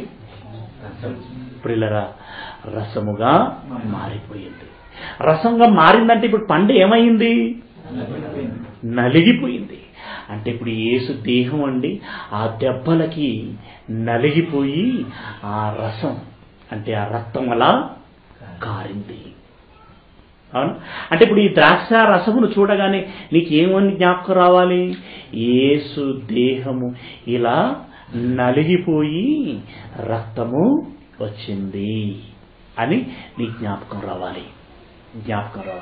ప్రియులారా, అలా యేసు మన కోసం తన దేహాన్ని నలగొట్టుకున్నాడని, యేసు తన రక్తాన్ని ఆ విధంగా ధారపోసాడని నీవు జ్ఞాపకం చేసుకుని ఆ రొట్టెను అలాంటి ఆలోచనలతో నువ్వు తీసుకోవాలి. ఆ ద్రాక్షారసమును అలాంటి ఆలోచనలతో నువ్వు తీసుకోవాలి. రైట్. ఇప్పుడు యేసు దేహము అని, యేసు రక్తము అని నీవు తీసుకుంటే ఇప్పుడు నీ ఒంటిలో ఏమున్నదనుకోవాలి? ఇప్పుడు నీ ఒంటిలో యేసు దేహం ఉంది అంటే యేసు మాంసం ఉంది, నీ ఒంటిలో యేసు రక్తం ఉంది. అవును. ఇప్పుడు నీ దేహంలో ఎవరి రక్తం ఉంది? యేసు రక్తం ఉంది. ఏమంటే మనలో రక్తం లేదనుకోండి, నీరసంగా ఉంటాం. ఆ నీరసంగా ఉన్నప్పుడు ఓ బాటిల్ రక్తం ఎక్కించుకున్నాం అనుకోండి, అప్పుడు హుషారైపోతాం. ప్రియులారా, మరి ఒక వ్యక్తి యొక్క రక్తం మరో వ్యక్తి యొక్క రక్తం మనం ఎక్కించుకున్నప్పుడే అంత హుషారైపోతే, మరి ప్రధాన శిల్పి అయినటువంటి ముల్లోకాలకి అధికారము నొందినటువంటి యేసు ప్రభుల వారి రక్తం నీ ఒంటిలో ఉంటే నువ్వు ఇంకా ఎంత హుషారవ్వాలి? అవును. ఎంత యాక్టివ్ అవ్వాలి. ఇప్పుడు యేసు రక్తం నీలో ఉంటే ఇప్పుడు నువ్వు ఎలాంటి పనులు చేయాలి? యేసు తన దేహంతో రక్తంతో ఎలాంటి పనులైతే చేశాడో మనము యేసు దేహము యేసు రక్తము కలిగి ఉంటే అలాంటి పనులను మనము చేయాలి. ఇప్పుడు యేసు ఏం చేశాడండి? తన ఇష్టమును నెరవేర్చుకోవటం కాకుండా తండ్రి ఇష్టాన్ని నెరవేర్చడానికి అహోరాత్రులు కష్టపడ్డాడు. అందులో అవమానాలైనా దెబ్బలైనా పిడిగుత్తులైనా తిన్నాడు, కొరడా దెబ్బలు తిన్నాడు, ముళ్ళ కిరీటం పెట్టించుకున్నాడు. పిల్లరా, చివరికి సిలువ వేయబడ్డాడు, తన ప్రాణమునే ఇచ్చాడు, అనగా రక్తమును ధారపోసాడు. ఇప్పుడు ప్రభు ఏమన్నాడు? ఇప్పుడు ప్రభు పాత్రలో యేసు గిన్నెలో ఏముంది? ప్రాణమును తీసేది ఉంది. మరి నా గిన్నెలోనిది త్రాగిన వాడే పరలోకం చేరుతాడు అని అన్నాడు. అంటే నా వలె రక్తమును ఇచ్చిన వాడే, నా వలె ప్రాణమును పెట్టిన వాడే పరలోకం చేరుతాడు అని చెప్పాడు. ఈ మాట నీకు అర్థం కాలేదనుకోండి, రక్తం ఇవ్వటమేనా అయితే బ్లడ్ బ్యాంక్ వెళ్ళి ఇస్తానండి అని అన్నాం అనుకోండి. బ్లడ్ బ్యాంక్ వెళ్ళి రక్తం ఇస్తే అందులో శ్రమ ఉంటుందండి? బ్లడ్ బ్యాంక్లోకి వెళ్ళిన తర్వాత నీ స్టేషన్ మీద పడుకోబెడతారు, మంచి ఏసీ గదిలోకి తీసుకెళ్తారు, కొత్తది సన్నని నీడిని తీసుకుని ఏర్పడకుండా గుచ్చి బాటిల్లో రక్తం తీస్తారు. ఆ తర్వాత మంచి స్పిరిట్ రుద్ది అవునా ఫ్లూయిడ్స్ ఇచ్చి ఇంటికి పంపిస్తారు. అందులో శ్రమ ఉందా? అందులో శ్రమ లేదు. రక్తము ఇస్తానని నీకు అంత అది ఉంటే, రక్తం ఇస్తానని నీకు అంత అదిగి ఉంటే, ఇప్పుడు నేను రక్తం ఇస్తానండి అని వచ్చావనుకో, రాగానే ఇదిగో ఇతడు రక్తం ఇస్తాడట, ఆ గదిలోనికి వెళ్ళి 4 కొరడా దెబ్బలు తగిలించి చర్మాన్ని పగలగొట్టి అందులో 4 బాటిల రక్తం తీయండి అని అన్నాడు అనుకోండి. అప్పుడు ఎంతమంది రక్తం ఇవ్వటానికి సిద్ధపడతారో చెప్పండి. ఇదిగో ఇతడు రక్తం ఇస్తాడట, అక్కడ మంచి మేకులు ఉన్నాయి 4 తీసుకొని చేతికి 2 కాలుకు 2 ఏమండి సమ్మెట దెబ్బతోటి కొట్టి కారగా వచ్చిన రక్తాన్ని బాటిల్లో పట్టండి అని అన్నాడు అనుకోండి. ఇప్పుడు ఈ లోకంలో ఎంతమంది రక్తం ఇవ్వటానికి సిద్ధపడతారో చెప్పండి. ఏమండి రక్తం ఇవ్వటం అంటే బ్లడ్ బ్యాంక్ లోకి వెళ్ళి ఇవ్వటం లాంటిది అని అనుకుంటున్నారు. కానీ యేసు అలా ఇవ్వలేదు. ఎలా ఇచ్చాడండి? పిల్లరా, ఆ కొరడా దెబ్బలతో సిలువ వేయటంతో తన రక్తాన్ని ఇచ్చాడు. అంటే ఇప్పుడు ప్రభు పాత్రలో ఏముంది? శ్రమ. ప్రభు పాత్రలో ఏముంది? రక్తం ఇవ్వటం. ప్రభు పాత్రలో ఏముంది? మరణము నొందటం. ఇప్పుడు యేసు గిన్నెలోనిది మనం త్రాగాలి అనంటే మనము కూడా ఏమవ్వాలి? శ్రమ పడాలి. మనం కూడా మన ప్రాణమును పెట్టాలి. ఆ రోజుల్లో ఇంగ్లీష్ వాళ్ళు రూథర్ఫర్డ్ ఎవరిని? అల్లూరి సీతారామరాజును చంపినప్పుడండి ఆయన రక్తము కారిందట. అప్పుడు ఏమన్నారు అనంటే,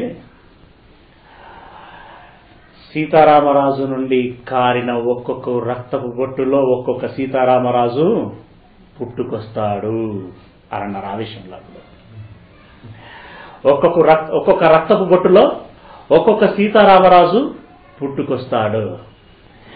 ఏమంటే సీతారామరాజులు కనబడలేదు కానీ అల్లూరు సీతారామరాజులు మనకు కనబడలేదు కానీ అల్లూరు రామలింగ ఏమాత్రం కనబడ్డాడండి కదా. పిల్లరా, ఇప్పుడు మనము వారం వారం యేసు రక్తమును మన ఒంటిలో నింపుకుంటున్నామంటే ఇప్పుడు మన బాడీలో ఏముందని మీరు గుర్తించాలి? యేసు రక్తం ఉంది. యేసు రక్తం ఉంది. యేసు రక్తం ఉంటే ఇప్పుడు నువ్వు ఎలా ఉండాలి? యేసు రక్తం ఉంటే ఎలా ఉండాలి? ఎలా ఉండాలి? ధర్మయ్య లెక్క ఉండకూడదు. నతానీయ లెక్క ఉండకూడదు. సన్నిలాగా ఉండకూడదు. ఎందుకు? సన్నిలా ఉన్నట్టు సన్నిలో సన్ని రక్తమే ఉన్నట్టు. అవునా? అందులో యేసు రక్తం ఉందనుకో, ఇప్పుడు అతడు ఎవరి వల్లే మారతాడు? యేసు వల్లే మారాలి. అవునా? యేసు వల్లే మారాలి. యేసు వల్లే మారాలి. యేసు వల్లే మారితే ఏమండి ఇప్పుడు యేసు వల్లే రోషం ఉండాలి, యేసు వల్లే పట్టుదల ఉండాలి, యేసు వల్లే త్యాగం ఉండాలి, యేసు వల్లే సమర్పణ ఉండాలి, యేసు వల్లే కార్యదక్షత ఉండాలి, యేసు వల్లే ప్రియులారా దేవుని పిల్లలైనటువంటి వారిని రక్షించటానికి దెబ్బలు తినడానికైనా సరే, పిడిగుద్దులు తినడానికైనా సరే, అవమానాలు నొందడానికైనా సరే, ఎంత కష్టమైనా, ఎంత వేదనైనా, ఎంత శ్రమ అయినా, ఎంత బాధ అయినా మడమ తిప్పకుండా ముందుకే సాగాలి. ఎంత వరదాకా సాగాలి? ఎంత వరదాకా సాగాలి అనంటే అవసరమైతే ప్రాణము పోయేంత వరదాకా సాగాలి. ఒక జనార్దన్, ఒక మోసెస్, ఒక పౌలు పేరు కొంతమంది తెలుసు నాకు. శివ ఏడిలా అన్నాడా? లేడు. ఇప్పుడు నిజంగా మీరు ద్రాక్షారసము తీసుకుంటే ఇప్పుడు మీరు ఏమని ఫీల్ అవ్వాలి? మాలో యేసు రక్తము ఉన్నది. యేసు రక్తము ఉన్న మేము ఇప్పుడు ఎవరి వల్ల కదలాలి? ఒక యేసుక్రీస్తు వలె కదలాలి. ఒక యేసుక్రీస్తు వలె కదలాలి. ప్రియులారా, పాపం తెలుసో తెలియకో యాకోబు యోహానులు ప్రభుకు మాట ఇచ్చేశారు. వారు ఇంత ఇది ఉన్నదని అనుకోలేదు, ప్రాణం తీసేది ఉన్నది అని అనుకోలేదు. ద్రాక్షారసమే అనుకున్నారు. ప్రభు మీ తాయి గిన్నెలోనిది మేము త్రాగుతాము అని అన్నారు. అంటే తెలుసో తెలియకో ప్రభుకు మాట ఇచ్చేశారు. ప్రభువు మరణించినాక కానీ వాళ్ళకి అర్థం కాల, ఇందులో ప్రభు ప్రాణం తీసేది ఉంది, ఇదే ఆ పాత్రలోనిదంటే, గిన్నెలోనిదంటే మేము ఏదో అనుకున్నారు. అయినా వాళ్ళు బాగా ఆలోచించి ఏదైతే మనమైతే మాట అయితే ఇచ్చాం, ఇప్పుడు ఆ మాటను మనం వెనక్కి తీసుకోకూడదు. ఆ మాటను మనము నిలబెట్టుకోవాలి. మరి ఏమనుకున్నారు ఇప్పుడు? రైట్, మనము కూడా గిన్నెలోనిది తాగాలి, మనము కూడా గిన్నెలోనిది తాగాలి అని డిసైడ్ అయ్యారు. అవునండి. అప్పుడు రాజు హెరోదు పిలిపించి యాకోబును అడుగుతున్నాడు.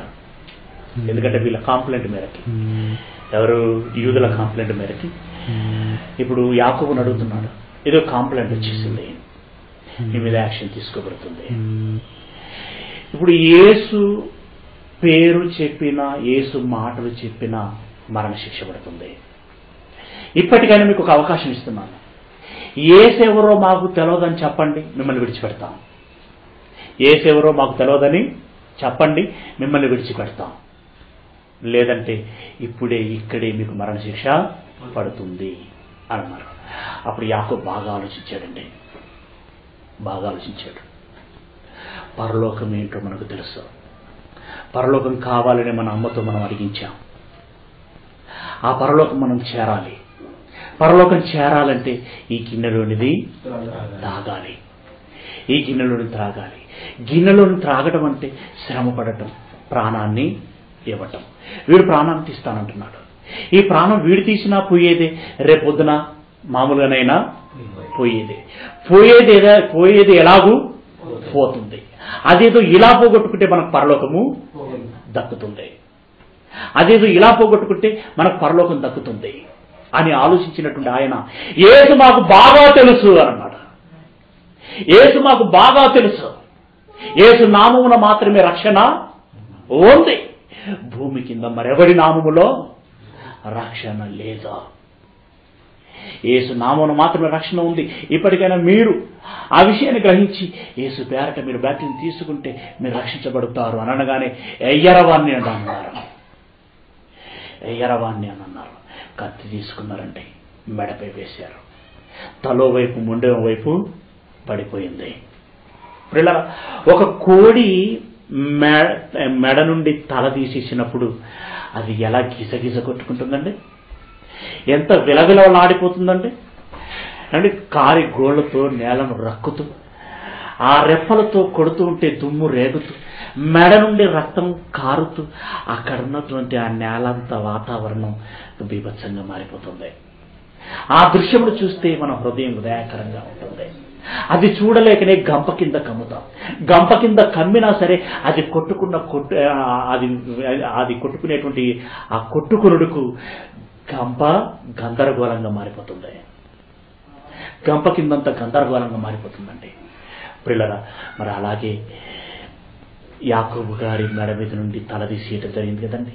అప్పుడు ఆయన ఎంతగా కొట్టుకుని ఉండాలండి, ఆయన ఎంతగా గిజగిజలాడి ఉండాలండి, ఆయన ఎంతగా విలవిలలాడిపోయి ఉండాలండి, ఎంతగా విలవిలలాడిపోయి ఉండాలి. ఎందుకు ప్రభు పాత్రలో చెయ్యి పెడతానని అందరూ ముందుకొస్తారండి. ప్రభు పాత్రలో చెయ్యి పెడతాము ఏమండి, అందువలన మనం పరిశుద్ధపరచబడతాం, అందువలన మనం ఆశీర్వదించబడతాం, మన శ్రమలు పోతాయి ఏమండి, మనకు అన్ని మేలులే జరుగుతాయని నువ్వు వస్తున్నావు. అసలు ప్రభు పాత్రలో చెయ్యి పెట్టడం అంటే ఏంటో తెలుసా? ప్రభు పాత్రలో ఏముంది? ఇప్పుడు యేసు గిన్నెలో ఏముంది? యేసు గిన్నెలో ఏముంది? రొట్టె కాదు, ద్రాక్షారసము కాదు.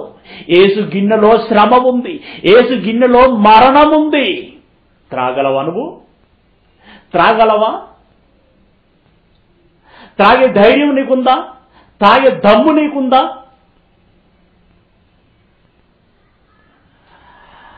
ప్రియులారా, ఎంతమంది తాగలరు చెప్పండి? ఇప్పుడు నేటి చర్చిలలో ఉన్నటువంటి విశ్వాసులు అనబడుతున్నటువంటి వారిలో ఎంతమంది తాగలరు ఈ గిన్నెలోనిది? ఏమండి, ఆ రోజు రాగానే ఏమండి పరిశుద్ధ ఏమంటే స్నానం చేసి ఉతికిన బట్టలు వేసుకొని తెల్ల బట్టలు వేసుకొని వచ్చేసి ఏమండి నాకుది ఎవరికి రాలేదు ద్రాక్షారసం చెప్పండి అని చేస్తా ఇవ్వండి, తాగుతా. అంత ధైర్యంగా ఎందుకంటే ద్రాక్షారసమే కదా, రొట్టె కదా. లేదు, ఇది తాగిన వెంటనే శ్రమ, ఇది తాగిన వెంటనే నీ ప్రాణం తీయబడుతుంది, ఇందులో నిన్ను చంపేది ఉంది. త్రాగే వాళ్ళు ఎంతమంది సిద్ధంగా ఉన్నారు? మీరు చేయలేస్తానంటే అప్పుడు చూడండి ఎన్ని చేయలేస్తాయో, అప్పుడు చూడండి ఎన్ని చెయ్యిలు లేస్తాయో. ప్రియులారా, అర్థానికి దూరమైపోయి తీయని ద్రాక్షారసానికి దగ్గర అవ్వకూడదు. ద్రాక్షారసం తాగు, కానీ ద్రాక్షారసం అనుకోకది. ఏమనుకో? రక్తం. యేసు రక్తాన్ని తాగాననుకో. యేసు రక్తాన్ని తాగాననుకుంటే నువ్వు ఎలా మారిపోవాలి? ఎలా మారిపోవాలండి? యేసయ్య, అయ్యా ఈ గిన్నెను నా ఎదురు నుండి తొలగించుము అని అన్నాడు. తొలగించుము అన్నటువంటి ఆయన వెంటనే ఏమన్నాడండి? మీరు చదివి ముగించుకుందాం. వెంటనే ఏమన్నాడండి? 26 మత్తయి సువార్త 26వ అధ్యాయము 39వ వచనం. అయినను నా ఇష్ట ప్రకారము కాదు, నీ చిత్త ప్రకారమే కానిమ్ము. అంటే ఆయన ఇష్టం ఏంటి? ఆయన ఇష్టంతో ఏమడిగాడు ముందు? అయ్యా సాధ్యమైతే ఈ గిన్నెను నా ఎదుట నుండి తొలగించు. అంటే ఇప్పుడు యేసు ఇష్టం ఏది? గిన్నెను తొలగించటం. ఎందుకంటే అందులో చంపేది ఉందని ఆయనకు అర్థమైంది. గిన్నెను తొలగించు అన్నాడు. అని ఏమంటున్నాడు వెంటనే? అయ్యా నా ఇష్టము కాదు, నీ ఇష్టమే సిద్ధించును గాక, నీ ఇష్ట ప్రకారంగా జరుగును గాక. ఇప్పుడు నీ ఇష్టం ఏంటి? 42వ వచనంలో అంటున్నాడు. 42వ వచనంలో వెళ్ళి నా తండ్రి నేను దీనిని త్రాగితేనే గాని ఇది నా యొద్ద నుండి తొలగిపోవుట సాధ్యము కాని ఎడల నీ చిత్తమే సిద్ధించును గాక. ఇది తాగితేనే గాని నా యొద్ద నుండి ఈ గిన్నె తీసేయబడదు అని అంటే, అయ్యా నీ ఇష్ట ప్రకారం గాని నీ గిన్నెలోనిది త్రాగుతాను అని అన్నాడు. త్రాగాడు. ఆ యేసు రక్తం నీలో ఉంటే, ఏమండి, ద్రాక్షారసం కాదు రక్తము అని నువ్వు అనుకుంటే, రొట్టె కాదు ఆయన దేహము అని నువ్వు అనుకుంటే, ఇదిగో నేను పరలోకం వెళ్ళాలని యాకోబు వలె నువ్వు తీర్మానం చేసుకుంటే, ఇప్పుడు నువ్వేం చేయాలి? ఆదివారం నాడు ఇచ్చేటువంటి రొట్టె ద్రాక్షారసములే కాదా అని చెప్పి నీవు వెళ్ళి సులభంగా టాబ్లెట్ వేసుకున్నట్టుగా రొట్టె, ఏమండి, అలా జ్యూస్ తాగినట్టుగా ద్రాక్షారసం తాగి రావటం కాదు. నిజంగా నీకు పరలోకం వెళ్ళాలని ఉంటే, యేసు మాటల భావపు లోతులే నీకు అర్థమైతే, ఇప్పుడు నువ్వు ఏ గిన్నెలోనిది తాగాలి? ప్రభు పాత్ర అంతా. ఇప్పుడు ప్రభు పాత్రలో ఏముంది? శ్రమ. ప్రభు పాత్రలో ఏముంది? మరణం. దాన్ని తాగాలి. అంటే రొట్టె ద్రాక్షరసం తీసుకుంటున్న నీవు దేనికి నిర్ణయమైపోవాలి? శ్రమ పడటానికి, అవసరమైతే నీ ప్రాణాన్ని ఇవ్వటానికి సిద్ధపడాలి. జేబులో ఉన్న రూపాయి కాదు, నీ రూపాన్ని ఇవ్వాలి. అది ప్రభువు కోరింది, దేవుడు అడిగింది. ఏమంటే యోహాను గారు కూడా తన చివరి అంకములో ఆయన ఎలా తన ప్రాణాన్ని పణంగా పెట్టాడు తెలుసు కదండి మీకు. పద్మాసు ద్వీపమునందు నేను పరవాసినైతిని రాసి పెట్టుకుని ఇంటికాడ చదవండి. ప్రకటన 1:9 పద్మాసు ద్వీపమున పరవాసినైతిని అంటే ఇప్పుడు మనకు అండమాన్ నికోబార్ దీవులలో ఒక జైలు ఉంది చూడండి. ఆ మాదిరిగా అక్కడ కట్టడాలు ఏం లేకపోయినా చుట్టూ సముద్రం అండి, మధ్యలో మట్టి దిబ్బ, అందులో పడేశారు అంతేగా. ఇక అతన్ని కనిపెట్టిన వాడు లేడు. ఇప్పుడు ఆకలి అవుతే ఆయన పరిస్థితి ఏంటనుకుంటున్నారు? మలమలలాడుతూ డొక్క అంటుకు కట్టుకుపోయేంత వరకు ఉండి చివరికి ఆకలి చావాలి. దాహం అయిందనుకోండి, పొడారిపోయిన నాలుకతో, జిగురు పట్టిన నోటితో, ఏమంటే కపాలానికి నోరు అత్తుకుపోగా, ఏమంటే చావాలి. రోగం వచ్చిందనుకోండి, ఏమంటే ఆ రోగముతో కొట్టుమిట్టాడుతూ ముక్కుతూ మూలుగుతూ చివరికి మూలన నక్కి చావాలి. అదండి యోహాను గారి చివరి అంకములోని పరిస్థితి. ఎందుకు ఆ దీపంలో వేయబడ్డాడు? అదే సేమ్ సీన్. యేసు నామము ఎత్తితే మీకు శిక్ష వేయబడుతుంది. ఇప్పటికైనా మీకు అవకాశం, యేసు మాకు తెలియదని చెప్పండి. అలాగెలా చెప్తాం? యేసు మాకు బాగా తెలుసు, యేసు నామమున రక్షణ ఉంది. అయితే వీళ్ళు వాడు పడేయండి ఎక్కడ? ఆ దీపంలో పడేయండి అని అన్నారు. అంతే, దీపంలో పడిపోయాడు. ఇప్పుడు ఆ దీపంలో ఆయనకి ఏమి ఎదురైంది? శ్రమ, దాంతోపాటు మరణం. ఇప్పుడు వారిద్దరు ప్రభు పాత్రలు త్రాగారా లేదా? యేసు గిన్నెలోని త్రాగారా లేదా? త్రాగారండి.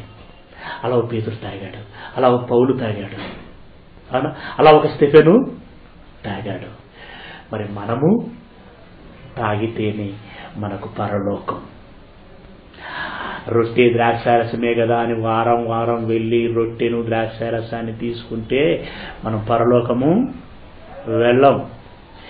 యేసు గిన్నెలో ఉన్న శ్రమ, యేసు గిన్నెలో ఉన్నటువంటి ఆ మరణము, ప్రాణం తీసేది ఏదైతే ఉన్నదో దాన్ని తాగిన వాడే పరలోకం వెళుతాడు. కనుక ప్రియులారా, రొట్టె ద్రాక్షారసాన్ని నువ్వు తీసుకున్నావంటే దేవునికి మాటిచ్చావు. ఏమని?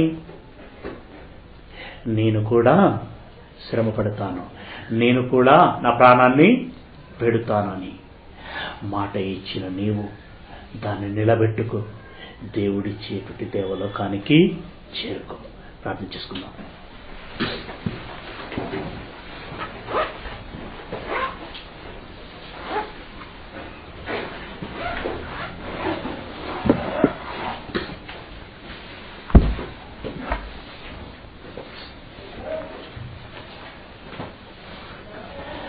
సర్వోన్నతుడైనటువంటి మా పరమ తండ్రి, మీ పాదములకు చెల్లిస్తూ ఉంటున్నాను. యేసయ్య గిన్నెలో ఏముందో తండ్రి ఇప్పటి వరకు సమాజంలోని చాలా మందికి అర్థం కాలేదని మేము అనుకుంటున్నాం. అందుకే ఆచారంలో భాగంగా ఆదివారం నాడు అలవోకగా వెళ్ళి రొట్టె ద్రాక్ష రసాన్ని తీసుకుంటున్నారు తండ్రి. ఆ తర్వాత మిమ్మల్ని మరిచి లోకములో వారి వారి కార్యక్రమాలలో తిరుగుతున్నారు. దైవమా, యేసు గిన్నెలోకి త్రాగటము అంటే శ్రమలు అనుభవించటం అని, అవసరమైతే ప్రాణమును ఇవ్వటము అని, ఆత్మల రక్షణార్థమై మీ ఇష్టము నెరవేర్చి మిమ్మల్ని మహిమపరచటానికి యేసు ప్రభు ఆనాడు చేసి ఆనాటి శిష్యులకు కనపరిచినటువంటి కార్యం అది తండ్రి. దానిని రాసి ఈరోజు మాకు వినిపించావు అంటే మేమును మరి ఒక జబదయి కుమారులైనటువంటి యాకోబు యోహానులు అర్థం కాక మాట ఇచ్చారు, అయినా అర్థవంతంగా దాన్ని నెరవేర్చారు తండ్రి. మాకు ఇప్పటి వరకు ఆ విషయం అర్థం కాలేదు తండ్రి, దానిని మేము తెలుసుకోలేకపోయాం. ఈనాడు మీరు మాకు తెలియచేశారు తండ్రి, మీకు కృతజ్ఞతలు తండ్రి. మీ మాటకు మేము విలువనిస్తాం, మీ మాటకు మేము లోబడతాం. తప్పకుండా మాకు పరలోకం కావాలి తండ్రి, మీ సాన్నిధ్యం కావాలి, మీ సహవాసం కావాలి, మీతో పాటు మేము కలకాలం ఉండాలి తండ్రి. మీరిచ్చే లోకంలో మేము పాలు భాగస్థలం కావాలి తండ్రి. ఆ జీవ జలములు మాకు కావాలి, ఆ జీవ వృక్ష ఫలములు మాకు కావాలి తండ్రి. ఆ నిత్య జీవమును మేము అనుభవించాలి తండ్రి. మా పౌరస్థితి పరలోకమే, మా వాస్తవిక జీవితం మీ యొద్ద మాత్రమే ఉన్నదని మాకు అర్థమైంది. అలాంటి పరలోకం మాకు కావాలని మాకు కూడా బలీయమైనటువంటి కోరిక ఉంది తండ్రి. మరి ఆ పరలోకం చేరటానికి అవసరమైతే ఈ గిన్నెలో ఎంత ప్రమాదకరమైనది ఉన్నా సరే తండ్రి, మేము త్రాగటానికి సిద్ధం. ఒక యాకోబు వలె మేము తాగుతాం తండ్రి, ఒక యోహాను వలె మేము తాగుతాం తండ్రి, ఒక స్టెఫెను, ఒక పౌలు, ఒక పేతురు వలె మేము తాగుతాము తండ్రి. మేము త్రాగటానికి సిద్ధంగా ఉన్నాం తండ్రి. ఇదిగో మరి ప్రభు తాగినటువంటి పాత్రలో ఆ రోజు తండ్రి మరి యూదులైనటువంటి వారు వలపన్ని తండ్రి విషకరమైనది ఎంతో నింపారు అందులో తండ్రి. ఈ రోజు కూడా మాకున్నటువంటి ప్రతికూలులు ఆ పాత్రలో విషకరమైనది ఎంతో నింపుతున్నారు. అయినా తండ్రి మేము వెరవం, మేము బెదరం, ఎవరికి భయపడం తండ్రి. ప్రాణం ఇవ్వటానికే సిద్ధపడ్డాం. వారు ఏం తీసుకోగలుగుతారు తండ్రి, వారు ఏం తీసుకోగలుగుతారు? ప్రాణమే కదా తండ్రి, పోతే పోయింది. మాకు పరలోకం కావాలి, నిత్య జీవము కావాలి తండ్రి. అందుకై మేము మానసికంగా సిద్ధపడుతున్నాం తండ్రి. పాత్రలను తాగటానికి మేము సిద్ధపడుతున్నాం తండ్రి. మమ్మల్ని ధైర్యపరచండి, పరిశుద్ధాత్మిక సహాయం మాకు ఇవ్వండి. మీ చెయ్యి మా వెన్ను తట్టండి తండ్రి, ప్రోత్సహించండి, నడిపించండి, బలపరచండి. మేము సిద్ధపడి ఉన్నాం తండ్రి, మమ్మల్ని ప్రోత్సహించి నడిపించమని వేడుకుంటున్నాం.